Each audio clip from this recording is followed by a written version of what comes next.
Bonsoir à tous. Bonsoir à tous et bienvenue dans cette nouvelle conférence live Yomoney. Ce soir, notre conférence va tourner autour de la question du risque en finance et du risque autour de votre portefeuille. Alors avec moi ce soir pour cette conférence, j'ai Jérémy. Bonsoir Jérémy. Bonsoir Tristan. Jérémy est analyste quantitatif, il est responsable de ce qu'on appelle la recherche chez Yomoney. Et donc il va être là pour nous expliquer un peu ce que c'est que cette notion de risque en finance et puis répondre à toutes vos questions. Alors comme d'habitude, pour poser vos questions, c'est très simple. Vous pouvez utiliser le chat qui se trouve en bas à droite de la page sur laquelle vous accédez à la vidéo. Et vos questions seront relayées par les conseillers Yomoney. On les présentera d'ailleurs à l'écran. Peut-être ce qu'on vous propose, avant de commencer à répondre aux questions, c'est peut-être une petite introduction rapide pour rappeler un peu, essayer de comprendre tous ensemble ce que c'est que cette notion de risque en finance avec Jérémy. Et puis on passera, après ce petit exposé, en réponse à vos questions. Alors Jérémy, peut-être pour commencer un petit peu cette introduction, ça vaut peut-être la peine que tu nous réexpliques finalement qu'est-ce qu'on entend par risque quand on parle de risque en finance. Exactement. Donc là, c'est vrai qu'on est quand même dans l'occasion est toute trouvée. Hein. Les marchés, vous l'avez constaté, s'agitent un petit peu et on entend beaucoup parler justement de risque en finance, de risque de crise financière ou autre. On va justement essayer de prendre un peu de hauteur sur tout ça et d'évoquer ce qu'est à proprement parler le risque en finance. Donc il faut savoir que c'est une notion très très large. Hein. Lorsque l'on parle du risque en finance, on aura tendance à évoquer un certain nombre de risques différents. On a notamment la possibilité ce soir très rapidement d'évoquer le risque de liquidité qui va correspondre au risque de perdre en valeur suite à des difficultés lorsque l'on achète ou l'on vend l'actif. Hein. On prend l'exemple, par exemple, très, très schématique d'un bien immobilier dans une zone potentiellement urbaine pas forcément très développée et un actif tel qu'une action Google ou une action Apple. Si demain vous souhaitez vendre votre action que vous détenez, hein, votre action Google, il y a très peu de chances qu'il y ait un impact sur le prix suite à votre ordre de vente. Donc l'action Google valait 100 €, vous la vendez à environ 100 € à quelques centimes près et vous avez en plus l'argent disponible tout de suite. Là, on considérera ici, à ce moment-là que c'est un actif liquide. À l'inverse, la maison, hein, par exemple, vous allez davantage peiner à la vente, hein, ça ne va pas se faire forcément sur la journée, dans des marchés très particuliers, mais on n'évoque pas ici ce type de marché. Vous allez peiner à la vente et vous allez soit peut-être faire une concession sur le prix, soit une concession sur le temps que vous allez mettre à la vente, puisque potentiellement ça prendra soit plusieurs semaines, soit plusieurs mois. Là, c'est un des premiers risques que l'on peut évaluer. Le second, là, est le risque systémique. Alors, j'ai choisi ces trois exemples, notamment parce que le risque systémique, parmi les trois autres, a été très à la mode, notamment en 2008, suite à la crise et à la chute de Lehman Brothers. Vous l'avez revu et relu un petit peu dans l'édito de Murtaza sur les explications de ce risque-là. On l'avait notamment évoqué déjà en 1998 avec la crise partant de LTCM, ce hedge fund, ce que vous avez découvert lors de l'édito pour ceux qui ont pu le lire. Mais le risque systémique, ça va être principalement utilisé par les régulateurs puisque c'est beaucoup plus macro. Là, on va avoir un risque que le marché s'effondre, ralentisse ou se stoppe complètement, ce n'est jamais arrivé, mais que un événement, une chute simultanée de plusieurs banques ou de plusieurs institutions financières, finalement, ait un impact sur le marché dans son ensemble. Donc, on l'avait vu notamment, hein, la chute de Lehman Brothers avait effectivement eu un impact sur l'ensemble du marché. Donc là, on pouvait parler en notion de risque systémique. On entend souvent à la radio, les banques ont passé des stress tests et autres, c'est exactement ce type de risque qui est évalué à ce moment-là. Nous, principalement, ce soir, l'objet de cette conférence va être de rentrer un petit peu plus dans l'appréhension et dans la perception du risque de marché, que j'appellerai aussi de temps en temps risque de portefeuille, parce qu'à proprement parler, dans le cadre d'un épargnant comme on peut se placer nous en tant que personne. C'est un risque de portefeuille, c'est-à-dire que on va chercher à évaluer les pertes que l'on peut avoir avec ce portefeuille-là, donc avec la composition du portefeuille, en fonction de ses composants. C'est-à-dire que le risque de marché, finalement, c'est la perte que l'on peut avoir suite à la chute ou à la variation, du moins, d'un des sous-jacents de notre portefeuille. Alors peut-être Jérémy, donc là on comprend, on a l'impression qu'on a évoqué 3 grands risques qu'on retrouve souvent en finance, il y en a d'autres d'ailleurs. Là ce soir on s'intéresse au risque de marché. Peut-être juste avant de rentrer vraiment dans le vif du sujet, c'est intéressant pour faire écho un peu à toutes les questions qu'on reçoit souvent de nos clients chez Yomoney. L'important c'était de bien comprendre.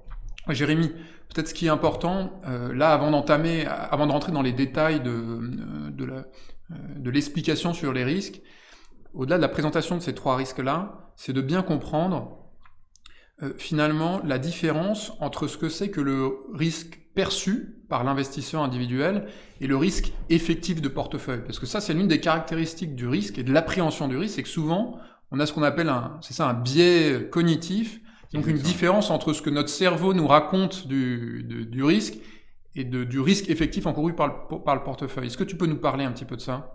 Tout à fait, oui. Alors on va évoquer justement ces biais cognitifs alors moi j'aurais tendance à vous dire que plus on va connaître le risque et savoir à quoi correspond exactement le risque en finance, plus on va réussir à s'affranchir de ces biais. Mais les biais cognitifs, ils vont créer donc une distinction entre le risque réel que l'on supporte actuellement et de notre portefeuille, et la perception qu'on en a.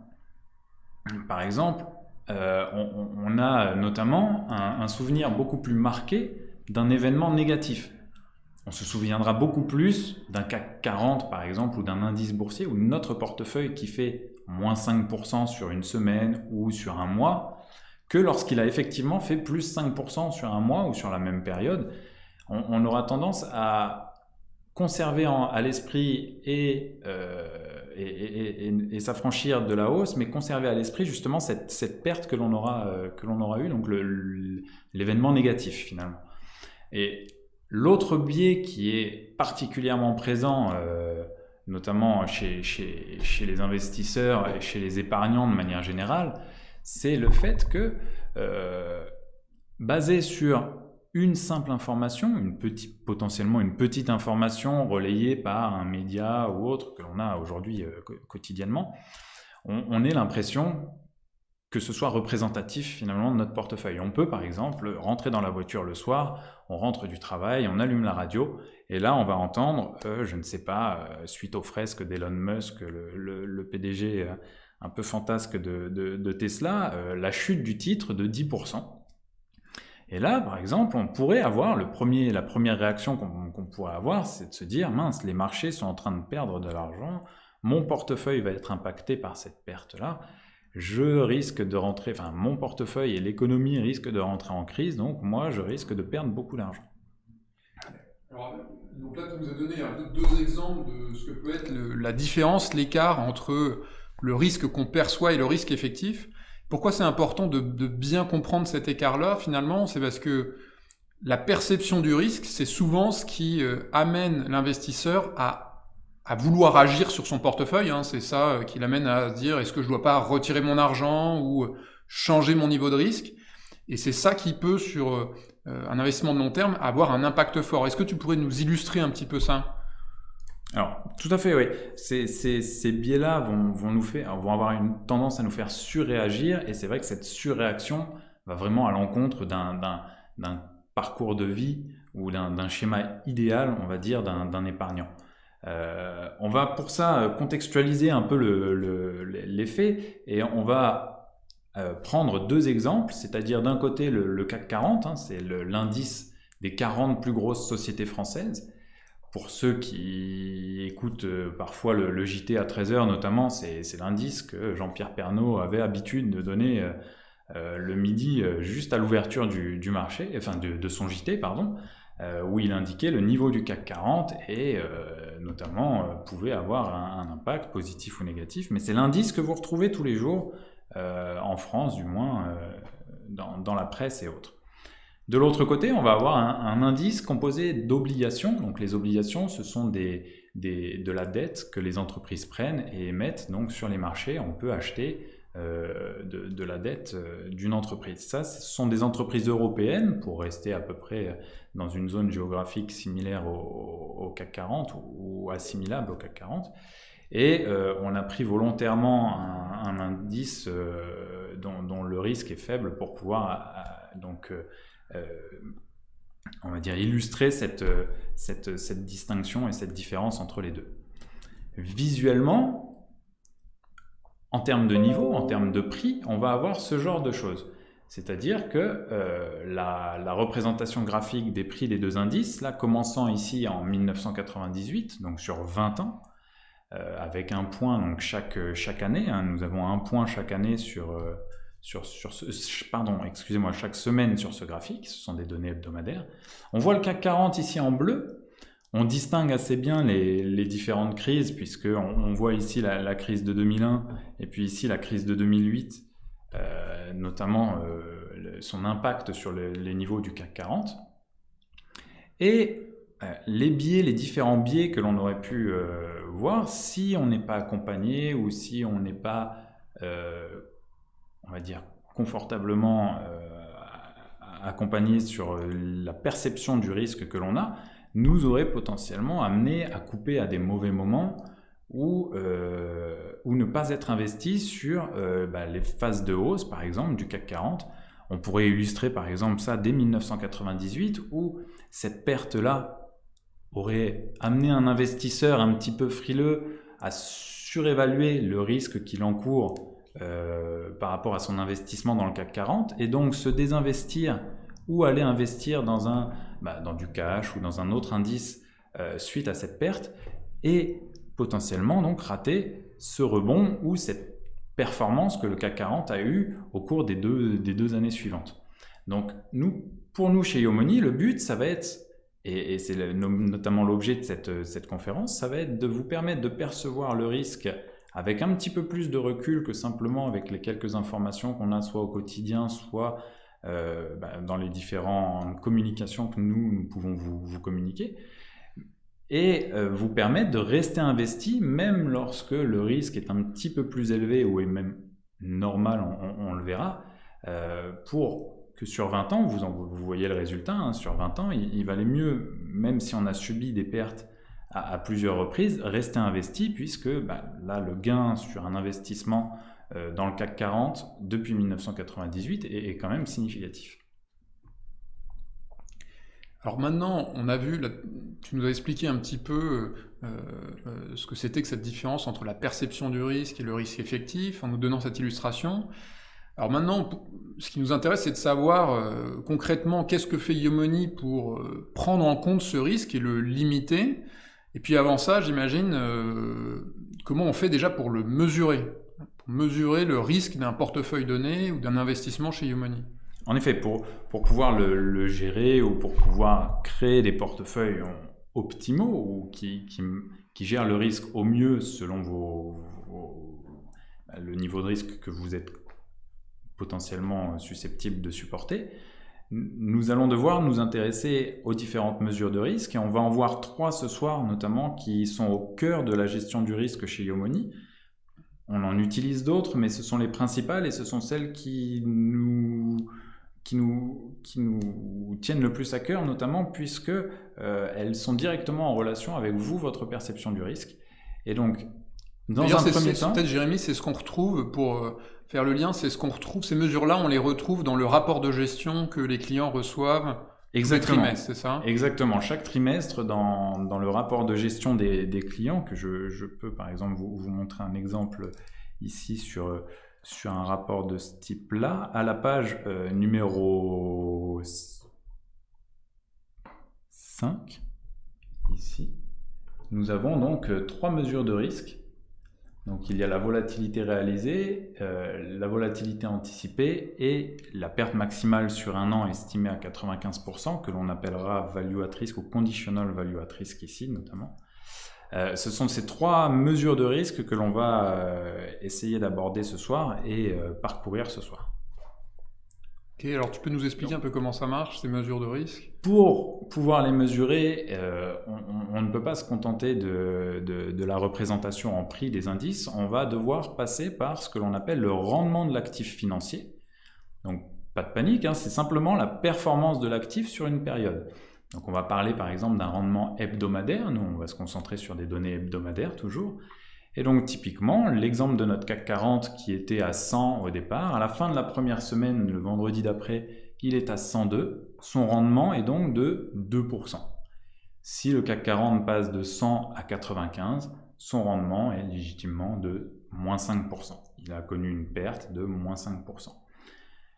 On va passer sur le rendement, on va le voir au cours de cette présentation et notamment là sur la représentation graphique de ces rendements, pour plein de raisons, mais principalement pour des propriétés statistiques qu'on n'évoquera pas forcément ce soir ou auxquelles on pourra aborder certains concepts ce soir, mais on n'aura pas forcément le temps de tout voir. Mais dans un premier temps, ça nous permet de voir en variation donc, le CAC 40. Ici, par exemple, sur une semaine, la pire semaine sur les 20 dernières années du CAC 40, on peut voir sur ce graphique qu'il a enregistré en une semaine une perte supérieure à 20%. Alors juste, est-ce que tu peux nous expliquer ce que représente le graphique? Là, chaque trait, en fait, c'est l'historique des rendements hebdomadaires du CAC 40, c'est ça? Exactement. Donc là, par exemple, on est au cours de la crise de 2001, sur cette partie-là. Et c'est pour ça que les traits sont assez importants. Exactement. Donc là, il va y avoir des pertes, hein, notamment un petit peu plus importantes, avec des rendements sur une semaine de l'ordre de moins 10%.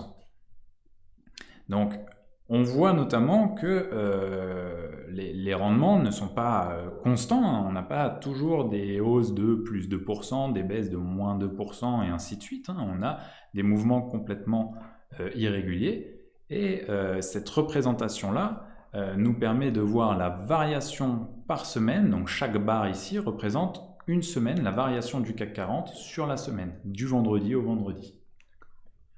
Déjà, là on le voit, la représentation était toute choisie. L'indice en vert, évidemment l'indice obligataire, n'a pas subi les mêmes variations de son cours au cours de la période, depuis 1998. Et donc, évidemment, lorsque l'on graphe comme ici les variations hebdomadaires de cet indice, on se rend bien compte que les barres sont beaucoup plus petites. Et a fortiori, on va le comprendre très rapidement, l'indice est évidemment moins risqué. D'accord. Un dernier fondement statistique, une dernière prérogative, on va dire, avant de passer aux mesures, c'est la perception et la compréhension de ce qu'est une distribution statistique. Alors, rien d'effrayant, on va aller très vite et on va le comprendre assez rapidement.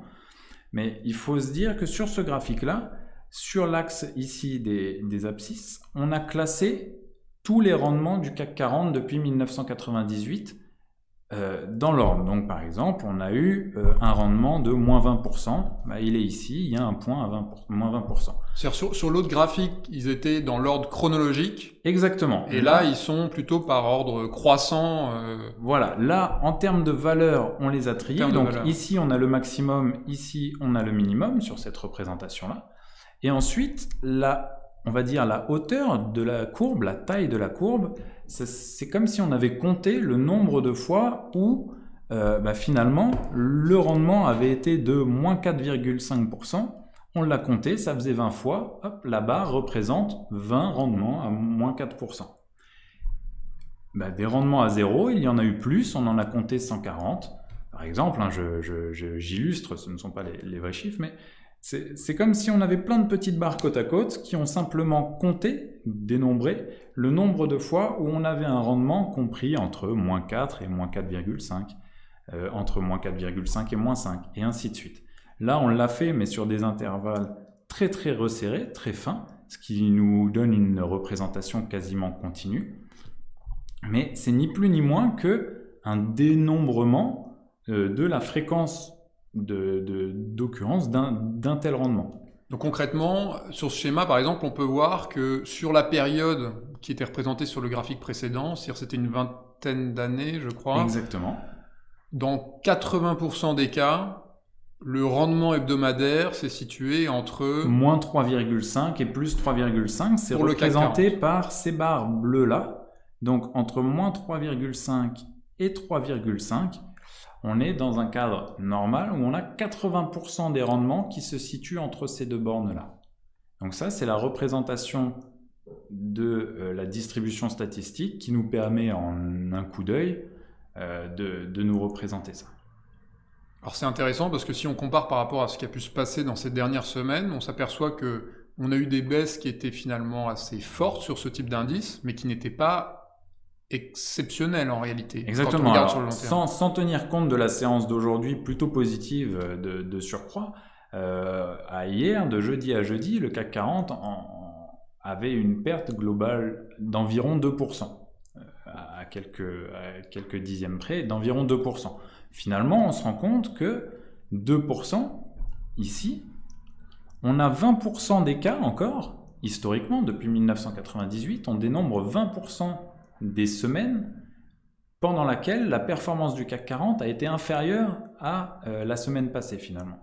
Donc la semaine passée était certes un petit peu chaotique, on a perçu un risque très important et finalement dans les chiffres, avec un petit peu de recul, en se remettant sur un horizon temporel un peu plus large, notamment de 20 ans là, on se rend compte que la semaine était loin d'être catastrophique. On n'est pas dans un événement extrême avec une probabilité d'occurrence très très faible. On est dans un événement que l'on rencontre, où on peut rencontrer un événement pire dans 20% des cas. Donc dans une fois sur 5, on a la possibilité de changer, d'avoir une performance plus importante. Alors, au-delà de nous représenter ça, comment ce graphique ou cette manière de répartir un peu la fréquence de survenue de ces rendements nous aide à comprendre ou à mesurer le risque? Alors, pour lire un document, c'est vrai que si vous connaissez déjà la mesure, vous n'avez pas la représentation visuelle de cette distribution lorsque vous lisez un chiffre dans je ne sais pas, soit dans un magazine ou sur un rapport mensuel édité par un gérant de fonds ou sur notre rapport de gestion.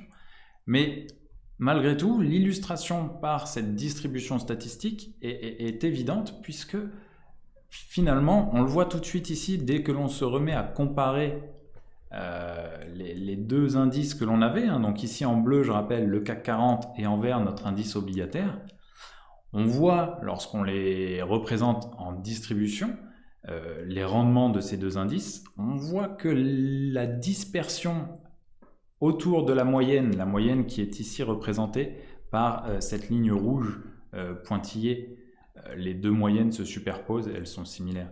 Mais la dispersion, c'est-à-dire la façon dont les valeurs moyennes peuvent s'écarter autour de cette moyenne. Autour de cette moyenne. Voilà. Si on voit bien que le CAC 40, notamment, la cloche est beaucoup plus aplatie, basse, et donc on a une probabilité, on a dénombré, comme on avait schématisé simplement en comptant le nombre de fois où on avait ces indices, on peut assez facilement dénombrer entre par exemple moins 4% et plus 4%, un nombre beaucoup plus important de rendements hebdomadaires que pour l'indice obligataire, où notamment son minimum est supérieur à moins 2% et son maximum est inférieur à 1% ou aux alentours de 1%.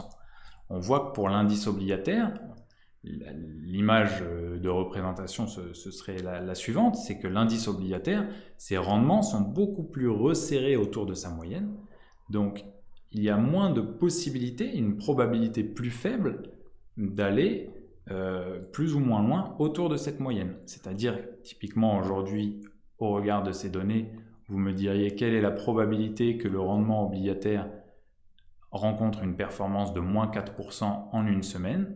Je vous répondrai aucune ou quasiment aucune, c'est-à-dire un infime pourcentage, puisque à moins 4%, déjà au cours des 20 dernières années, il ne l'a jamais rencontré.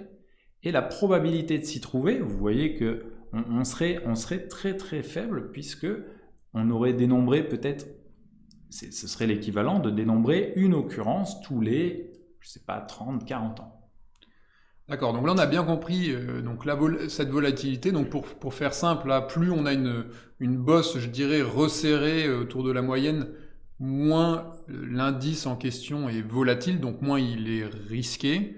Exactement. Plus la bosse est aplatie, plus l'indice est volatile et donc risqué. Tout à fait, les rendements vont se disperser et potentiellement aller aussi dans un territoire positif que dans un territoire négatif, mais le risque et la probabilité qu'ils aillent assez loin en territoire négatif est plus importante.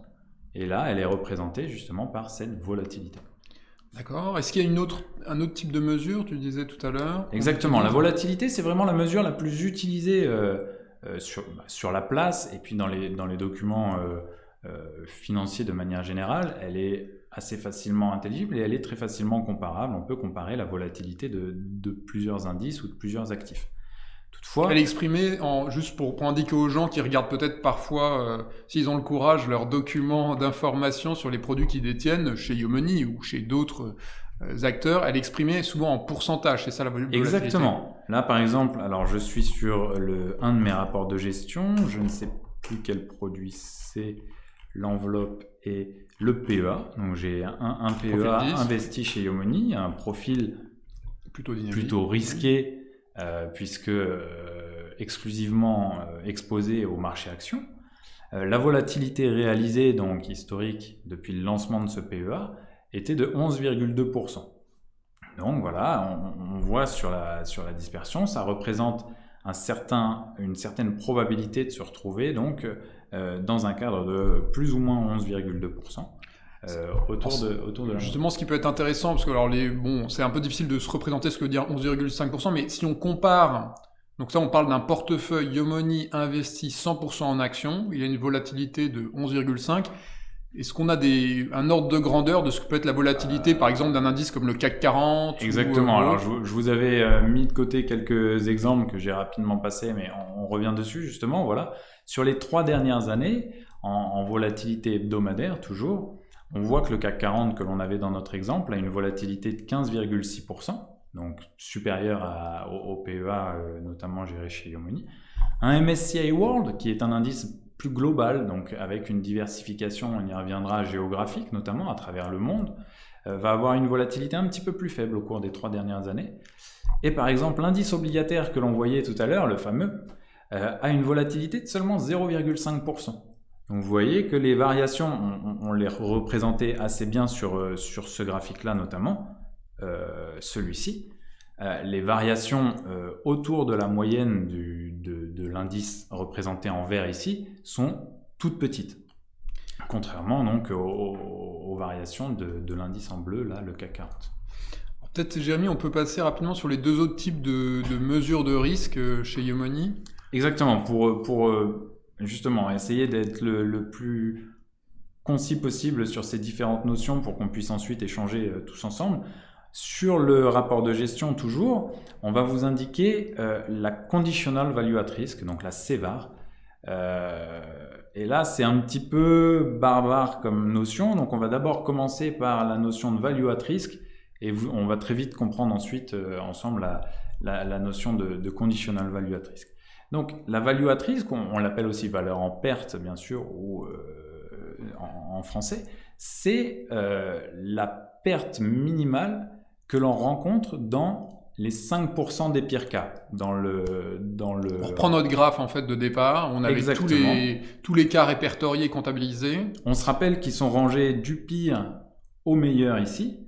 Et donc là, on va aller remplir l'air sous la courbe jusqu'à atteindre 5% de l'air sous la courbe. Donc c'est les 5% des cas les pires qui se sont passés ou qui peuvent se passer. Exactement. Imaginons qu'on travaille sur 100 semaines. Donc on a les rendements des 100 dernières semaines, on va les classer dans l'ordre, de la moins bonne à la meilleure, et on irait chercher la 5e. Et on regarde le rendement qu'il y a eu pour cette 5e. Exactement. Dans les 5% des pires cas, quelle est la perte que l'on va avoir? Ça veut dire que eh ben, il y a 5% de chances que l'on ait des pertes supérieures à cette valeur-là. D'accord. Donc ça, c'est la value at risk. Et la conditional value at risk que l'on vous présente, c'est la moyenne des pertes encore pire que celle-ci. Donc les 5 premières pertes, notamment, que l'on vient d'évoquer dans l'exemple précédent. Si je prends les 5 pires semaines, là je regarde les pertes qu'il y a eu sur chacune de ces semaines-là et je fais la moyenne. Et j'en fais la moyenne. Et c'est ça la CVAR. Donc ça va être mécaniquement plus élevé parce que vous voyez que quand on est ici, on rencontre des pertes bien plus importantes. Donc lorsque l'on va faire la moyenne de ces pertes-là, elles vont être évidemment bien plus importantes. Puisque là, on se rappelle, on a vu une semaine où il y avait un moins 20%. Alors la probabilité d'occurrence est très faible, mais sur les 100, ça fait partie des cas pires que celui de 5% évalué par la value at risk. Donc quand on en fait la moyenne, mécaniquement, ce chiffre va être plus important que la value at risk. Et puis alors je crois qu'il y a une dernière qui apparaît notamment dans le rapport de gestion et qui est importante à prendre en compte quand on compare des performances entre elles. Exactement. Alors elle n'apparaît pas directement dans le rapport de gestion, mais par contre on va l'avoir au quotidien et justement moi elle me tient un peu plus à cœur parce qu'au sein de l'équipe de gestion on va avoir un attachement particulier à réduire ou du moins à gérer au maximum cette mesure de risque. C'est le maximum drawdown ou la perte maximale. On la retrouve souvent sous le nom de perte maximale dans nos documents. Et là, vous voyez qu'elle est représentée notamment par la flèche rouge sur ce graphique. Et c'est là, au cours de l'historique de l'indice, on pourrait imaginer sur un portefeuille de chez Yomoni, depuis le lancement du portefeuille, chercher à calculer ce chiffre-là. Là, j'ai préféré prendre les 20 ans du CAC 40 pour vraiment que vous ayez une illustration beaucoup plus large. Cette perte-là, notamment, elle représente près de 40% suite à la crise de 2001. Et c'est la pire perte qu'a connue au cours des 20 dernières années, depuis 1998, le CAC 40. Donc ça, c'est modélisé par la flèche rouge. Là où je vous dis que nous, elle nous tient particulièrement à cœur, c'est que du point de vue de l'épargnant, c'est probablement le plus anxiogène, puisque c'est très directement l'impact que vous subissez et que vous voyez directement, c'est la perte en valeur de votre portefeuille. Toutefois, il faut tout de suite la mettre en relation avec la flèche verte. Et la flèche verte, c'est le time to recovery. Donc, c'est le temps que l'on va mettre à revenir au niveau précédent. Donc, au niveau de départ de cette perte-là, au précédent maximum. Donc là, il est représenté ici. Et notamment, là, ça va être de l'ordre de presque 4 années. On voit par exemple qu'ici, après 2008, la perte a été légèrement moins importante. Elle est de l'ordre de 3 à 4% moins importante que la perte subie par le CAC 40 en 2001. Par contre, le temps à partir d'ici pour revenir à ce niveau-là était beaucoup plus long. De l'ordre de 1 ou 2 ans de plus, on aurait mis 1 ou 2 ans minimum à revenir au même niveau. Et ça, pour un investisseur, un épargnant, c'est particulièrement douloureux de rester en territoire négatif trop longtemps. Donc nous, on cherche à la fois à diminuer évidemment la flèche rouge, mais aussi à diminuer la flèche verte, parce que évidemment, on va connaître des pertes. On travaille et on construit des portefeuilles sur des actifs risqués. Mais il faut pour nous essayer de vous remettre, entre guillemets, en territoire positif le plus vite possible et donc réduire cette flèche verte également. Alors peut-être Jérémy, on peut commencer à rebondir maintenant qu'on a présenté les 3 mesures de risque sur quelques premières questions qui sont tombées. Une première question, c'est que signifie la volatilité sur 3 ans? Alors on a parlé tout à l'heure de la volatilité, on a présenté la volatilité comme étant une certaine mesure du risque qui est en fait la façon dont les rendements réguliers d'un indice s'écartent de leur moyenne dans le temps. Plus la volatilité est élevée, plus l'indice est risqué. Alors la volatilité sur 3 ans, en fait, c'est quoi? C'est simplement cette mesure-là sur 3 années durant sur un indice donné, c'est ça? Exactement. En fait, on va prendre 3 ans d'historique. Donc là, si on parle par exemple d'un portefeuille, on a Yomoni à 3 ans maintenant, donc certains de nos portefeuilles ont 3 ans d'historique.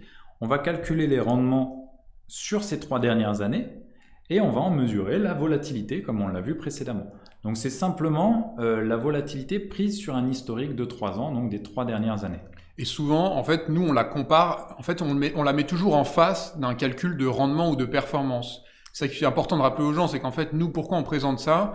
C'est, avec toutes les explications qu'on donne, hein, c'est que, en fait, on ne parle de performance qu'en mettant en regard de cette performance le risque que l'investisseur a encouru pour pouvoir atteindre cette performance. Exactement.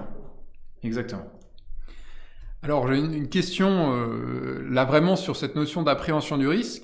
Avez-vous des conseils pour ne pas paniquer et faire son rachat au plus bas? Alors, lorsque vous venez et que vous êtes épargnant chez Yomoni notamment, moi, le meilleur conseil que j'ai à vous donner, c'est de nous laisser faire. D'une certaine façon, vous avez choisi un profil de risque. Alors, évidemment, c'est important de communiquer. Vous pouvez nous appeler pour qu'on vous aide justement à bien percevoir le risque. On peut discuter des modifications qu'on va potentiellement faire ou que l'on a déjà faites dans nos allocations pour prendre en compte ces risques ou les caractériser correctement.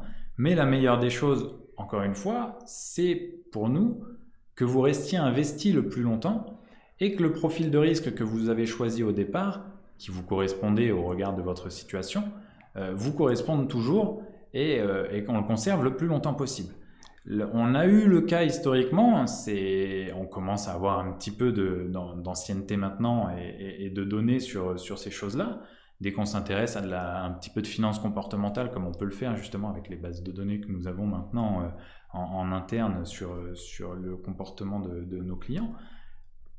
Globalement, jusqu'à il y a peu encore, je ne sais pas si un heureux a changé cette conclusion, mais globalement, jusqu'à il y a peu, aucun de nos clients ayant paniqué et ayant changé de profil de risque au moment, pas d'un crack, mais d'une baisse des marchés, comme on a pu subir au cours de ces 3 dernières années à plusieurs reprises, aucun de ces clients-là n'a réussi à gagner de l'argent à faire cela. Alors, bien sûr, cette perception du risque, vous avez les conseillers clients qui sont là aussi pour vous aider à l'appréhender, mais d'une manière générale, nous le gérons au quotidien. Nous avons des bornes définies pour chacun des profils de risque, et on va y venir. Je vais vous montrer une illustration dans quelques instants. Je vais d'ailleurs même le faire tout de suite. Où notamment là, j'illustre avec un profil 10. Alors oui, ça c'est intéressant. Alors pour les clients qui nous écoutent, ce qu'on représente là, c'est en fait le simulateur qu'ils ont vu normalement quand ils ont ouvert un compte chez Yomoni. À un moment donné, on leur a dit, vous êtes en phase de choisir un profil 10. Là, c'est le profil 10. Voici les scénarios potentiels qui peuvent arriver à votre investissement sur votre horizon de placement. Là, je sais pas combien. Alors là, en rouge notamment, on a les scénarios défavorables qui représentent 15%, pas des pires cas, parce qu'il y a encore 5% des pires cas en dessous, mais qui représentent 15% de cas défavorables, donc de pertes. On a un scénario médian ici en bleu ciel qui représente 60% de ce que pourrait être potentiellement en fait votre profil 10. Et en bleu, on a 15 autres pourcents qui sont des scénarios favorables, donc avec une performance assez élevée.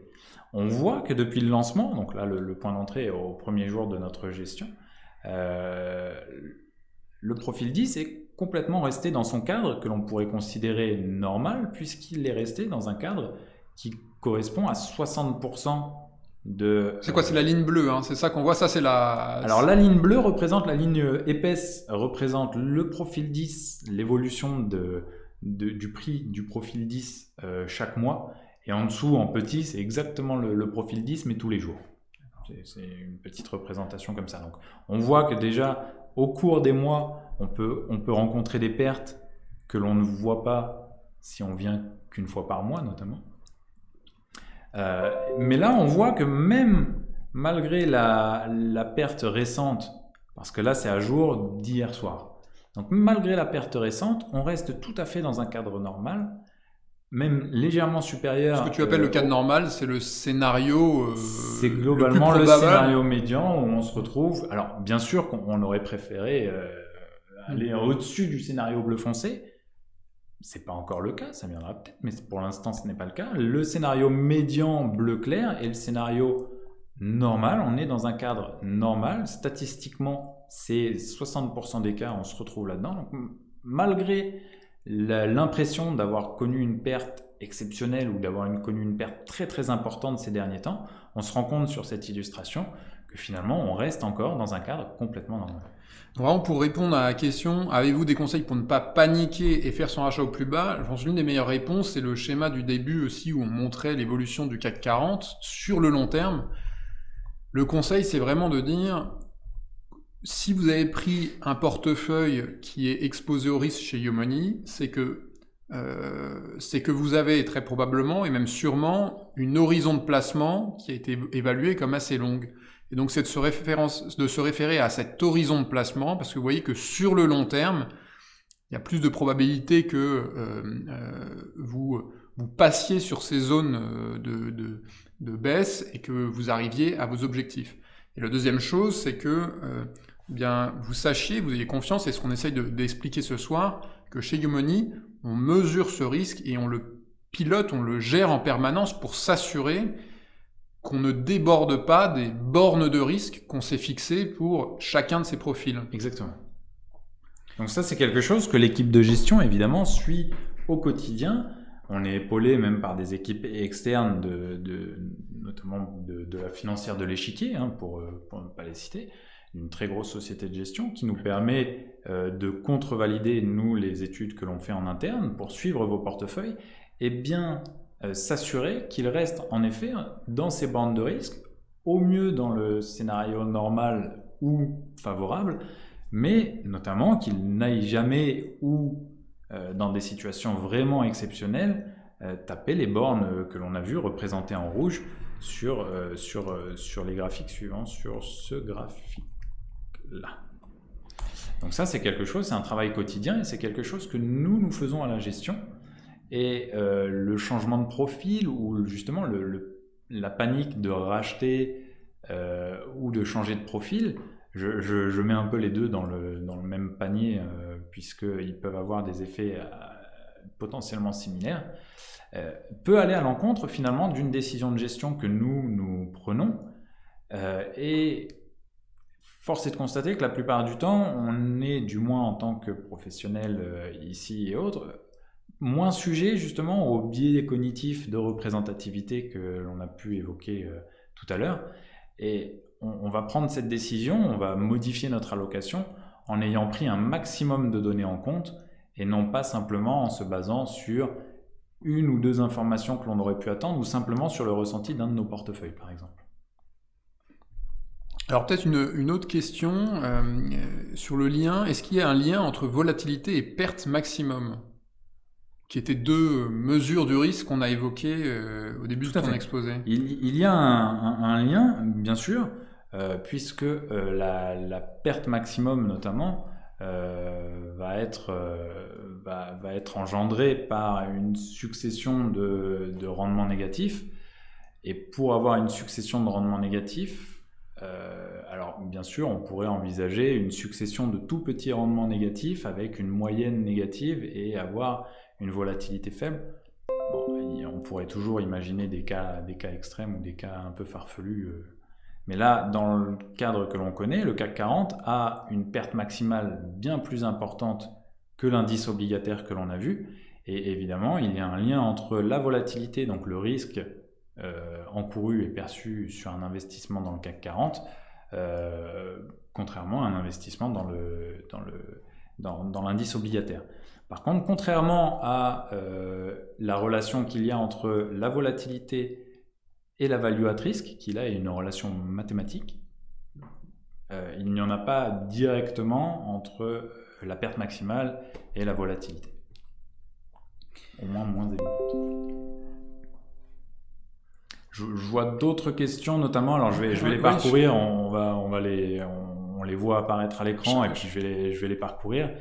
Je posais une question intéressante sur justement, là, on a parlé de biais cognitifs tout à l'heure, nos clients, et alors Marc demande, est-ce que les gérants eux-mêmes peuvent être trompés par ces phénomènes de biais cognitifs. On a parlé surtout de l'investisseur individuel. On a considéré que le gérant, lui, avait une attitude qui était assez rationnelle, donc qui couvrait contre ces biais cognitifs. Mais en réalité, est-ce que le gérant lui-même a des biais cognitifs? Tout à fait. Alors ça, c'est une question très, très intéressante que l'on retrouve habituellement potentiellement dans des échanges avec des très gros investisseurs et qui est très intéressante justement puisque c'est souvent les premières questions qui sont posées par les investisseurs, c'est qu'on va nous demander est-ce que l'on a un process de gestion, est-ce que l'on a une rigueur certaine lorsque l'on va prendre une décision de gestion? Est-ce que finalement on prend des décisions de gestion un petit peu très discrétionnaire finalement, et on peut être sujet, on est avant tout des êtres humains. Lorsque l'on prend des décisions discrétionnaires, on peut être impacté par un biais cognitif. Au sein de l'équipe de gestion chez Yomoni, pour l'anecdote, on n'est pas sujet tous les trois notamment au même biais cognitif. On va avoir des perceptions soit du risque, soit des opportunités d'investissement, soit de la façon de faire même notre réallocation, qui vont être différentes. Et elles sont particulièrement complémentaires. Jusqu'ici, on s'entend à la fois très bien, et en plus, justement, la complémentarité fait que lorsque l'on sent qu'un des membres de l'équipe est sujet à un de ces biais-là, on est en mesure pour le moment de le contredire ou de lui indiquer justement ce biais dont il est sujet. Mais chez Yomoni, avant tout, on cherche surtout à avoir une gestion très processée, c'est-à-dire que l'on peut répéter, et avec, on va dire, un maximum de données considérées, d'interprétation des données, de règles, mais avec très peu d'input finalement dans notre modèle, de données d'entrée susceptibles d'être impactées par un biais cognitif. Pour être totalement transparent. Je peux donner un exemple. Exactement. On va avoir un modèle de gestion, une création de nos allocations qui est peu ou prou entièrement automatisé, à l'exception de certains paramètres que l'on peut renseigner et que l'on peut choisir de manière discrétionnaire. Mais ces paramètres, globalement, on a une approche très macro. Ces paramètres sont beaucoup moins sujets au biais cognitif, voire peu ou pas sujets au biais cognitif, puisqu'ils relèvent de faits ou d'interprétations de chiffres économiques notamment. Ce qui fait que l'on ne peut pas être sujet à typiquement, c'est exactement l'exemple que l'on a actuellement, c'est qu'une baisse rapide et abrupte des marchés, finalement, nous, on ne change pas notre allocation, puisque on va regarder des indicateurs macroéconomiques, on va regarder des indicateurs tels que l'inflation, le GDP, donc la croissance, et c'est là-dessus qu'on va baser notre scénario économique qui va nous permettre de créer l'allocation de notre portefeuille.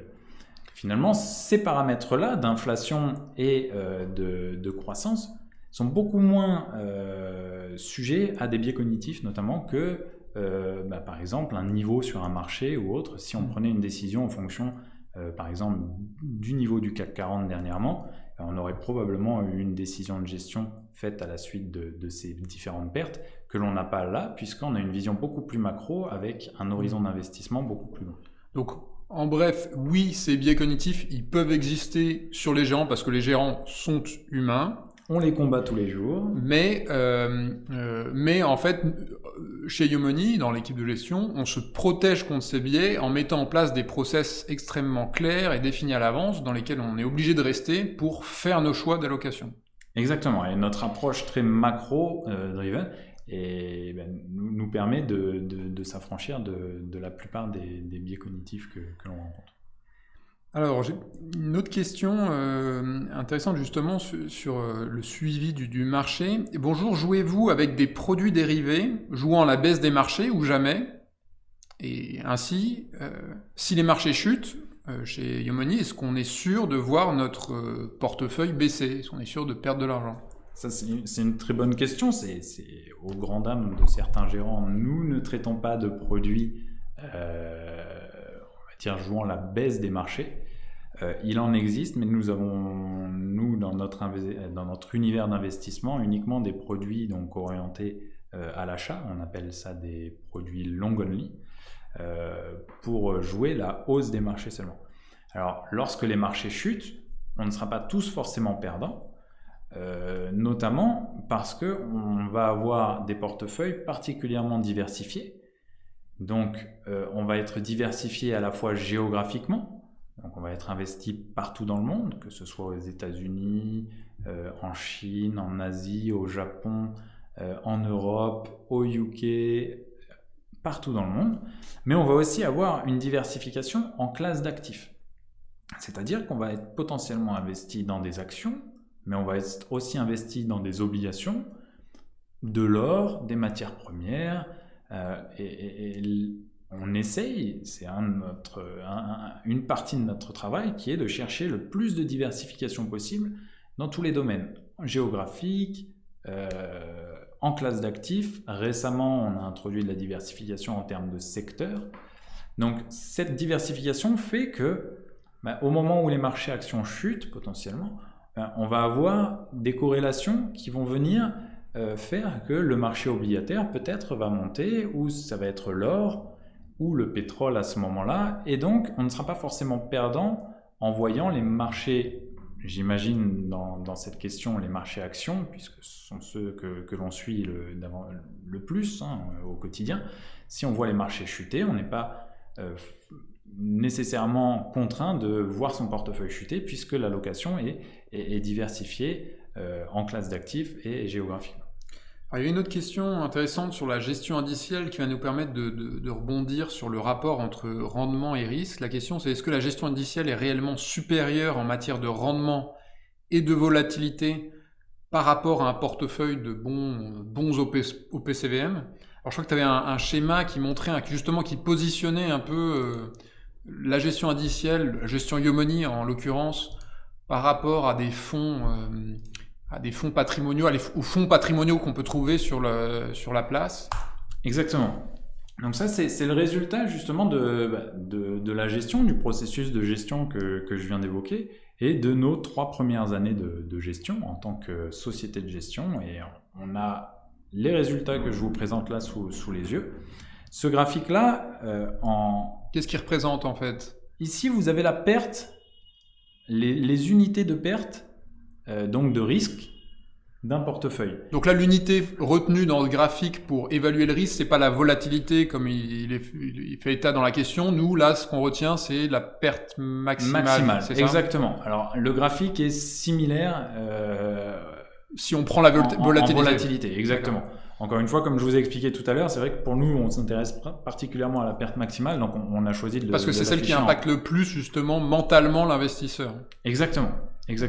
Donc là, on a le risque sur cet axe-là, c'est-à-dire que le point ici prend plus de risques que le point ici. Donc là, c'est un fonds que l'on qualifie de prudent. En vert, ce sont des fonds prudents. Et en rouge, des fonds que l'on qualifie offensifs, donc principalement investis en actions. Et nous, on nous voit donc ici. Alors, et sur la gauche, c'est la performance, c'est ça? Exactement. Sur l'axe des ordonnées ici, à chaque fois que l'on augmente, c'est-à-dire que l'on fait plus de performance. Donc là, qu'est-ce qu'on a fait en fait? On a pris tous les fonds... On a pris la performance de tous les fonds. Il y a un petit peu plus de 200 fonds ici représentés. On a évalué leur perte maximale sur les 3 dernières années. On a fait de même avec nos profils donc gérés en assurance vie. Et on les a positionnés sur ce graphique en 2 dimensions, donc risque versus la performance. Donc là, ça nous permet d'évaluer finalement la performance que le fonds est capable de nous donner, de nous servir voilà, au bout de 3 ans, compte tenu du risque qu'il nous a fait prendre. Ce qui est extrêmement important, parce que, alors là, j'insiste là-dessus, mais on a beaucoup de clients qui viennent nous voir, souvent en nous demandant de comparer la performance qu'ils ont réalisée sur leur portefeuille Yomoni par rapport à d'autres performances réalisées ailleurs. Et très souvent, le biais qu'on a, c'est que généralement, on compare des choses qui ne sont pas comparables, parce que, 1, on ne compare pas sur des périodes strictement identiques, et 2, souvent, on compare des actifs ou des portefeuilles qui ne courent pas le même risque. Et là, l'idée dans ce graphique, c'est de bien rappeler qu'en fait, on ne peut comparer des choses qu'en prenant en compte ces deux éléments, la performance face au risque. Et ça, c'est exactement ce que représente ce graphique-là. Exactement. Parce que sinon, bien sûr que ce point ici, par exemple ici, a une meilleure performance que un P3 ou un P4 représenté par ici. Mais pour avoir cette performance supplémentaire, il a pris beaucoup plus de risques. Donc ce qui est important d'évaluer, c'est par unité de risque, quelle performance on est capable de vous distribuer. Et là, on va appeler la frontière représentée par... Imaginez que l'on relie tous les points les plus hauts sur ce graphique-là, on appelle ça la frontière efficiente. La frontière efficiente, c'est la frontière faite des portefeuilles capables par unité de risque de vous redonner le plus de performance. Qui maximise la performance pour un niveau de risque donné. Exactement, c'est tout à fait ça. Et ben, on voit très clairement que les portefeuilles et les profils gérés en assurance vie, notamment chez Yomoni, se placent sur cette frontière efficiente. Donc, on peut considérer sur les 3 dernières années que notre gestion a apporté le maximum de performance compte tenu du risque que l'on vous a fait prendre et que vous avez pris, vous, en étant investi dans ces profils. On vous a distribué le maximum de performance que l'on pouvait et vous redonner. D'accord. Alors peut-être ce que je propose, on s'était fixé comme engagement là de terminer à 20h30, peut-être pour laisser les gens aller dîner. Alors on va peut-être essayer de prendre encore une ou deux questions et puis alors je rassure tout le monde, il y a pas mal de questions qui tombent sur vraiment l'analyse des marchés. C'est pas tout à fait notre thématique ce soir, mais on sait que c'est des éléments importants parce que les marchés sont mouvementés en ce moment. Ces questions-là, ce que je vous propose, c'est qu'elles seront traitées, dans des articles qui vont paraître dans notre newsletter la semaine prochaine, et 2, on organisera une autre conférence là, dédiée sur cette thématique dans la première partie du mois de novembre. Alors là, peut-être pour terminer sur cette thématique vraiment du risque, Jérémy, je peux prendre peut-être une ou deux questions comme ça, sans formalisme, où je les vois apparaître devant moi. Je vois notamment Stéphano qui évoque la distribution des rendements. Alors ça, j'en suis évidemment conscient et notamment là, j'imagine que vous comprenez assez facilement qu'on soit resté dans un cadre peut-être simpliste pour certains, mais on a toujours cette question de la distribution gaussienne des rendements. On peut faire l'hypothèse que la distribution est gaussienne dans la plupart des cas. Ça facilite les choses. Évidemment, en vérité, on le sait, les queues de distribution, donc si on reprend pour tout le monde et pas seulement pour Stéphano, mais les queues de distribution des rendements ici, donc la probabilité de rencontrer des rendements extrêmes sont, pour des rendements d'actifs financiers, plus épaisses, la probabilité est plus importante que dans le cadre gaussien que l'on utilise en effet, et pour les hypothèses que l'on fait lorsque l'on utilise notamment la volatilité. Nous, dans le cadre de la gestion des risques, on aura tendance, et on utilise au quotidien, des distributions ayant des queues de distribution plus épaisses et notamment de différentes façons. On peut penser à des distributions de student et autres. Et après, il y a de la modélisation d'événements extrêmes par des lois de Poisson, des choses comme ça. On pourrait en parler des heures, en effet, il n'y a pas de problème là-dessus, mais il faut bien considérer que les risques de type signe noir sont à la fois pris en compte dans une certaine mesure dans la modélisation que nous faisons au sein de l'équipe de gestion, et dans une autre mesure, du moins je retrouve ici au sein de cette équipe le souhait de ne pas non plus chercher à toujours modéliser le petit événement extrême de type signe noir, justement, puisque finalement il y a des choses qu'on ne peut pas modéliser et on ne retrouvera pas l'information nécessaire pour le modéliser dans les rendements. Donc on sait aussi se dire stop et ne pas aller chercher le modèle, l'énorme usine à gaz, pour aller chercher en effet la queue de distribution un tout petit peu plus épaisse dans le cadre ou machin. Voilà, on sait aussi s'arrêter, parce que ça, sinon, c'est une discussion sans fin avec des théories de valeurs extrêmes et autres, où on pourrait aller vraiment très très loin dans la modélisation, en effet. Alors Jérémy, peut-être je te propose de terminer par une question qui est vraiment, qui était au centre de notre intervention aujourd'hui, justement sur la perception du risque par rapport aux perceptions réelles. Question de Nicole qui dit jusque quand peut durer cette dégringolade? Alors ça c'est vraiment intéressant parce que là on est vraiment dans le risque perçu en ce moment, effectivement. Alors Nicole probablement voit son portefeuille aujourd'hui qui a dû ces dernières semaines perdre un peu en valeur. Est-ce qu'on peut en profiter pour remettre justement, recontextualiser ce qui s'est passé dans cette dernière semaine en termes d'évolution, en prenant l'exemple du portefeuille 10 par exemple, le schéma que tu montrais tout à l'heure, et en montrant ce qui s'est passé ces dernières semaines par rapport à ce qui s'est déjà passé peut-être sur ce portefeuille depuis le début de son existence, et de prendre un peu de recul, voilà, en remettant les grands scénarios. Je propose qu'on termine là-dessus, c'est vraiment au cœur de notre thématique aujourd'hui. Tout à fait. Alors, je sais pas si justement Nicole est investie chez nous et quel profil elle a. Visiblement un profil relativement risqué pour justement percevoir l'utilisation de ce vocable de dégringolade. En effet, alors jusqu'à quand elle peut durer, ça je pourrais pas vous répondre. J'ai pas de recette pour vous dire si elle va durer. On ne prédit pas l'avenir. Nous, ce que l'on voit en fait, c'est que pour l'instant, on ne bouge pas. On a encore une fois une approche très orientée macro. Les chiffres macro ne sont pas mauvais, n'indiquent pas particulièrement de récession. Il y a une crainte sur la croissance mondiale qui pourrait potentiellement, dans les jours ou semaines à venir, nous faire basculer vers un scénario de ralentissement de cette économie. Ce n'est pas encore le cas aujourd'hui. On a encore notamment des PMI, des indicateurs d'activité aux États-Unis qui sont très très bons. Mais en effet, il y a certains indicateurs qui pourraient nous laisser croire à un ralentissement de l'économie. Pour le moment, on ne le voit pas. Les mouvements des derniers jours très abrupts, très marqués, nous laissent penser quand même à une certaine panique des investisseurs. On a notamment vu des titres suite à l'annonce des résultats des sociétés perdre près de 20% dans la journée, alors que les résultats étaient très bons, particulièrement bons, mais un tout petit peu très légèrement en dessous des attentes.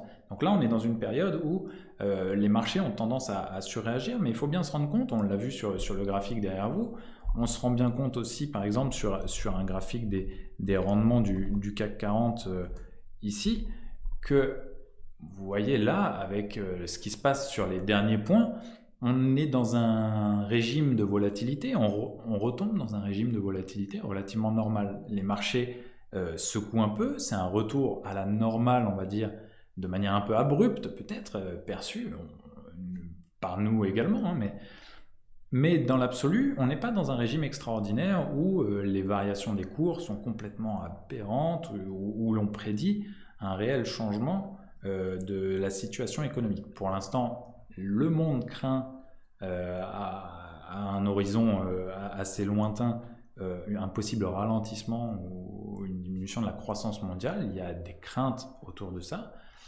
Pour le moment, nous ne les percevons pas. On attend des chiffres, notamment demain, concernant l'inflation aux États-Unis et autres. On continue, on suit bien sûr tous les jours. Mais pour l'instant, pour nous, on reste droit dans nos bottes, on n'a pas de raison représentée par ces différents indicateurs macro nous indiquant de changer quelconque allocation. Merci beaucoup Jérémy, on va libérer nos auditeurs. Merci à tous d'avoir participé à cette conférence. Pour vous rappeler encore une fois, il y a quelques questions auxquelles on n'a pas pu répondre sur vraiment l'actualité des marchés. On y répondra et dans la newsletter et dans une prochaine conférence live qui arrivera dans la première partie du mois de novembre. Et puis